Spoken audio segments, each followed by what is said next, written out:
Chef Michael Mina, 5 tasty questions. First of all, talk us through the process of getting a dish from an idea in your head to the plate. Well, that's always one of the big challenges, and it's really the creative and the the funnest part of being a chef. And in this day and age now, there's so many amazing ingredients, and food is always about the ingredients that you start with. But then I think different chefs all have different philosophies for how they want to use their ingredients and how they want their food to taste.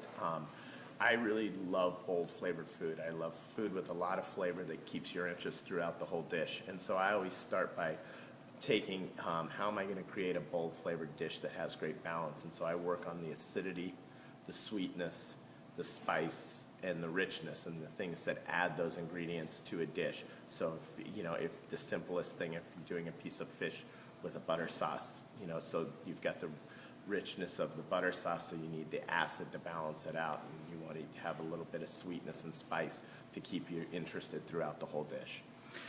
What dish reminds you of home? That one thing that Mama cooks. Well, yeah, I was born in Cairo. I was born in Egypt. My parents are both Egyptian, and so I can tell you that my mother makes the best falafel that you'll ever have in your life.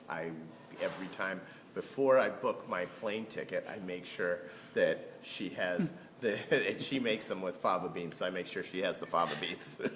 If not working as a chef, what career path might you have followed? I have always been very intrigued by the creative side of advertising, like the idea of taking a very, very cool product like a Porsche and taking it, and then out, how do you bring out, all of the amazing, things that make you love a Porsche in those 30 seconds that the commercial's on. And that would have been something I would have loved to have done.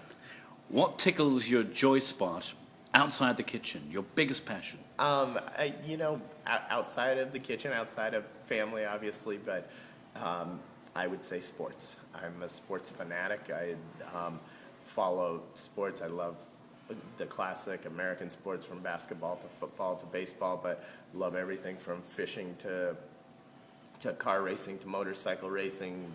You name it, and I can get myself into it real quick. Your last supper, chef. You can have a few guests, people who've passed, people alive. Who will they be, perhaps other than family, and what will be on the table? What will you eat for that last supper?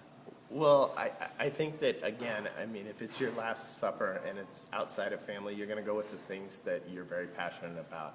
And so I'm going to start with food, because that's obviously what I'm passionate about. And I would say John Louis Paladin, one of the most amazing chefs that ever graced this earth, and had an enormous impact on so many people.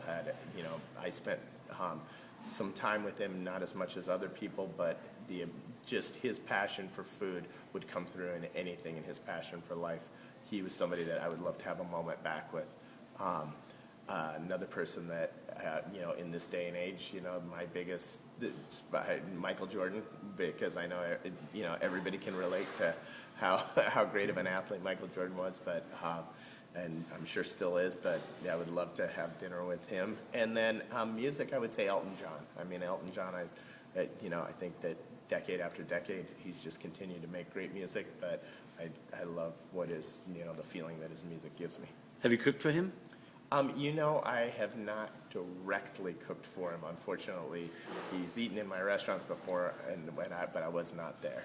He watches Foodie Chap all the time. Okay. He's always on the site. We'll make it happen. Okay. Chef Michael Mina, a real joy. 5 tasty answers. Thank you, Chef.